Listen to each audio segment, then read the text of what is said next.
এই মুহূর্তে দেশের পরিস্থিতি উদ্বেগজনক। যে কোনো মুহূর্তেই শুরু হতে পারে ভারত পাকিস্তান যুদ্ধ। সম্প্রতি গত 22 এপ্রিল কাশ্মীরের পেহেলগামে সন্ত্রাসীদের হিন্দু নিধন যজ্ঞে প্রাণ হারিয়েছেন 26 জন পর্যটক। বেছে বেছে ধর্ম চিহ্নিত করে ঝাঁঝরা করা হয়েছে নিরীহ পর্যটকদের। ভারতীয় সেনাদের যুদ্ধের প্রস্তুতি একেবারে তুঙ্গে। যদি যুদ্ধ লাগে তাহলে ঝরতে পারে সেনাদের রক্ত। তাই আগে ভাগে রক্তের যোগান রাখতে ভারত বাংলাদেশ সীমান্তে রক্তদান শিবির করা হলো ভারতীয় সেনাদের নিয়ে। এমন অভিনব উদ্যোগ নেওয়া হয়েছে নদিয়ার ভারত বাংলাদেশ সীমান্তের কৃষ্ণগঞ্জ বিধানসভা এলাকার পক্ষ থেকে। স্বজন হারানোর যন্ত্রণায় এক সূত্রে বাধা পড়েছেন দেশের উত্তর থেকে দক্ষিণ, পূর্ব থেকে পশ্চিম প্রান্তের বিভিন্ন রাজ্য। তারপর থেকেই উত্তপ্ত হয়েছে দেশের পরিস্থিতি। পাকিস্তানকে মুখের ওপর জবাব দেওয়ার জন্য যে কোনো মূল্যে তৈরি ভারত। को बाजी रखकर अपना जीवन को बाजी रखकर हिंदुस्तान की रक्षा करते हैं। তুলে সিগন্যাল দেবে। এদিকে পর্ব তোলা হয়েছে, বিধায়ককে একসঙ্গে গ্রুপ করে করে উনি সার্টিফিকেট তুলে দিন, তাহলে ভালো হবে, ওনারা ডিস্ট্রিবিউট করে দেবেন বিএসএফ অফিসিয়ালস। ওকে, গ্রামের সমস্ত মানুষকে আমরা সাদর আমন্ত্রণ আহ্বান জানাচ্ছি। সম্প্রতি প্রধানমন্ত্রী নরেন্দ্র মোদী 3 বাহিনীকে পূর্ণ স্বাধীনতা দিয়েছেন পেহেলগাম হামলার জবাব কাশ্মীরকে ফিরিয়ে দেওয়ার জন্য। কিন্তু যদি যুদ্ধ বাধে তাহলে আরও প্রাণ যেতে পারে দেশমাতৃকার একাধিক বীর সৈনিকের। তাই সব দিক মাথায় রেখে নদিয়ার ভারত বাংলাদেশ সীমান্তের কৃষ্ণগঞ্জ বিধানসভায় আয়োজন করা হয় রক্তদান শিবিরের, যেখানে কর্তব্যরত ভারতীয় সেনা জওয়ানরা রক্তদান করেন। আমরা সাদর আমন্ত্রণ আহ্বান জানাচ্ছি। অত্যন্ত সুন্দর একটা পরিবেশ, চারদিকে নন্দনকানন, গাছপালা, এক টুকরো শান্তিনিকেতনকে আমরা দেখতে পাচ্ছি।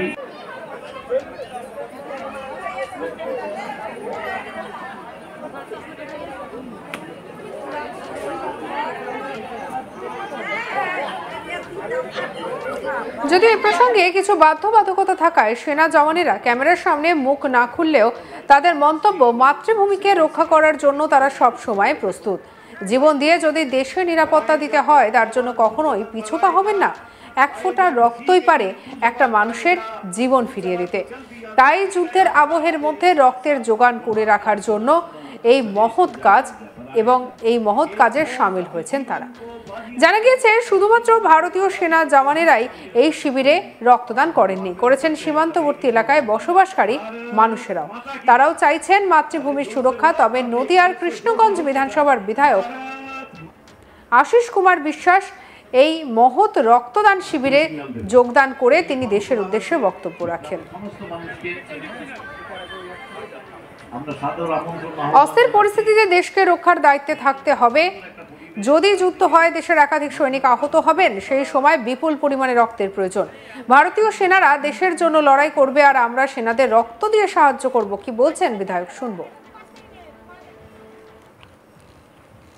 আমরা চারিদিকে যে আজকে ভারতবর্ষে ভারতের যে পরিস্থিতি, রক্তাক্ত অবস্থা চলছে, তো আজকে আমরা অগ্রিম যে আমাদের রক্তের প্রয়োজন হতে পারে, এটাও একটা উদ্দেশ্য যে দেশ এখন যুদ্ধের আবহাওয়ায় চলছে, যে পাকিস্তানের সঙ্গেই শুধু নয়, চারিদিকে ইভেন বাংলাদেশ প্লাস পাকিস্তানের সঙ্গে আমাদের যুদ্ধের যে ত্রাহি যা আমরা সেই সাজে সজ্জিত আমরা তৈরি, যে পাকিস্তানকে এবার সবক শেখাতেই হবে।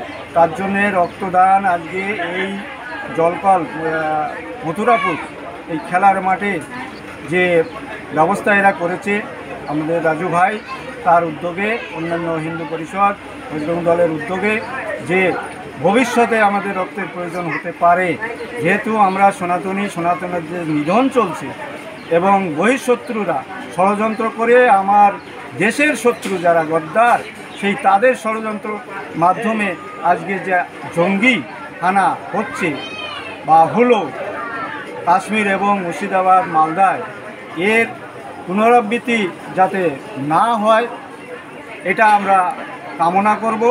আর এর প্রতিবাদে তারা যখন আঘাত আনছে তার প্রত্যাঘাত আমাদের জন্য তৈরি থাকতে হবে। প্রত্যাঘাত আমরা করব।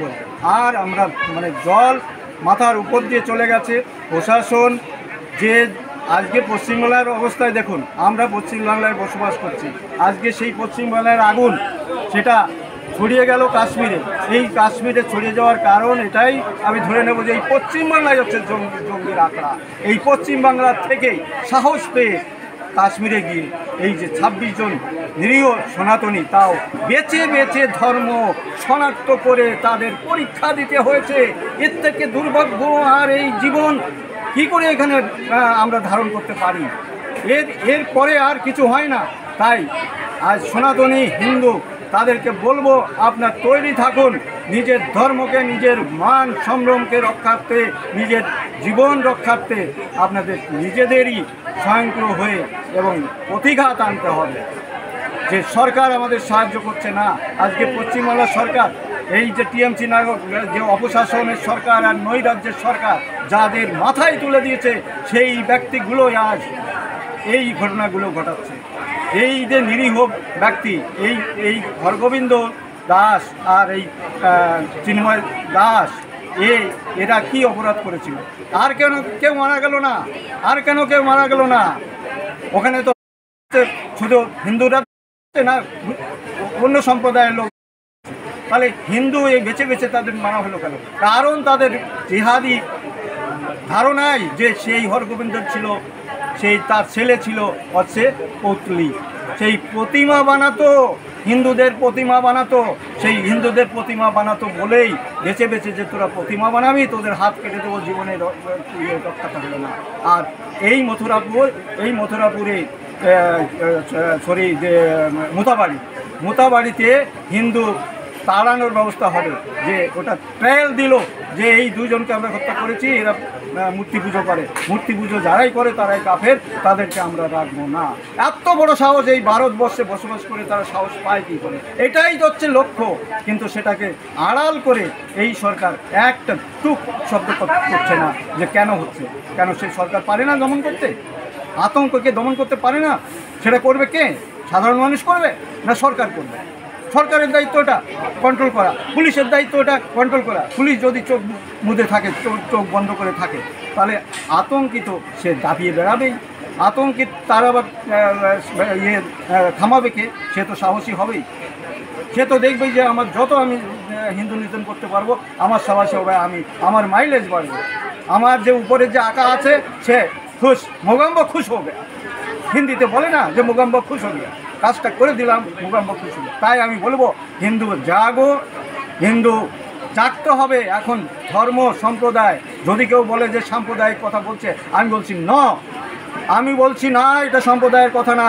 নিজের ধর্ম রক্ষার্থে আমাদের নিজের হাতে, শক্ত হাতে এটাকে দমন করতে। সঙ্গে রাখুন আজ তাক বাংলার ইউটিউব চ্যানেলকে। অন্যান্য খবরের জন্য লাইক, কমেন্ট, শেয়ার, সাবস্ক্রাইব করতে ভুলবেন না।